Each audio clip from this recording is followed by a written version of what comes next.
ওয়ালা তুসাল্লি মা'হুম ওয়ালা তুসাল্লি আলাইহিম ওয়ালা তাদউ লাহুম, দোয়া করো না তাদের সাথে, নামাজ পড়ো, তাদের জানাজার নামাজ পড়ায়ও না, সব নিষেধ করে দেন। ওয়ালা তুআকিলু ওয়ালা তুশারিবু তুনাকিহু তানকুইলাহিম, তাদের খাদ্য খাও না, পানি পান করো না, তাদের সাথে মেয়ে বিয়ে দিও না, তাদের মেয়ে বিয়ে করো না, তাদের সাথে নামাজ পড়ো না, তাদের দোয়া করো না, তাদের জানাজা নামাজও পড়ো না, সবই নিষেধ করছে।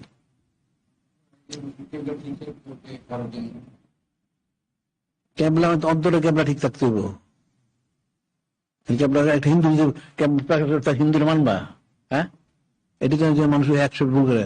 আতিউল্লাহ রাসূল উলিল আমরি মিনকুম, আর আতিউল্লাহ ওয়া আতিউর রাসূল উলিল আমরি মিনকুম, এটাই তো মানুষ অর্থ ভুল করে, যে আল্লাহ পাক মনে মানতে, ওনার রসুল মানতে, উলিল আমর মানতে। কোন উলিল আমর মানতে হবে? উলিল আমর তো অনেক আছে। ফাইন তানাযাতুম ফি শাইইন ফারুদ্দু ইলাল্লাহি ওয়া রাসূল, যদি উলিল আমর ইখতিলাফ হয়, যে উলিল আমরের দলিলটা তোমরা আল্লাহ পাক ওনার রাসূলকে ফিরে দাও, কোন দিকে ফিরে দিব? কোন কথা ফিরবো? আল্লাহ পাক রাসূলকে গিয়ে ফিরে পাবে কোথাও গিয়া? অর্থটা কি? যে কোরআন শরীফ সুন্নাহ শরীফে রুজু হও, যে উলিল আমরের কোরআন শরীফ সুন্নাহ দলিল বেশি, সেই উলিল আমরকে মানতে হবে। উলিল আমর তো অনেক থাকতে পারে, কিন্তু অর্থগুলি বুঝতে হবে,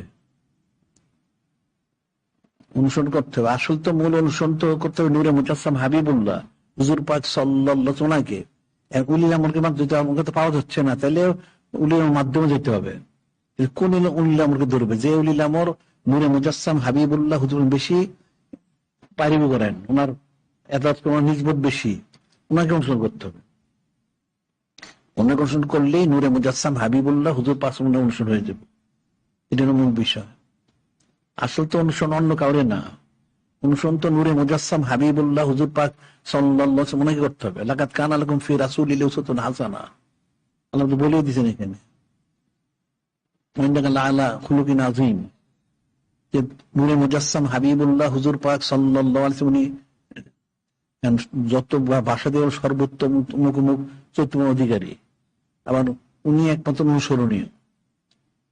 তাইলে উলিল আমর আসলো কোত্থেকে? আসলে উলিল আমর চাচ্ছেন, উলিল আমর নূরে মুজাসসাম হাবিবুল্লাহ হুজুর পাক সাল্লাল্লাহু আলাইহি ওয়াসাল্লামের সাথে সংযোগ স্থাপন করে দিবেন। এক লোক বায়াত হয়ে কেন? বায়াত হলে তার সংযোগ স্থাপন হয়ে গেল। তো যিনি সংযোগ স্থাপন করতে পারবেন, ওনার কাছে দেখতে হবে, উনি ওই উলিল আমরকে অনুসরণ করতে হবে। উলিল আমর তো সাধারণত উলিল আদেশ দাতা, একটা হিন্দু আদেশ দিতে পারে, হিন্দুকে মানতে হবে। উলিল আমর যিনি কোরআন শরীফ সুন্নাহ শরীফ মোতাবেক ওনার দলিল বেশি, ওনাকে অনুসরণ করতে হবে। এই জিনিসটা বুঝতে হবে।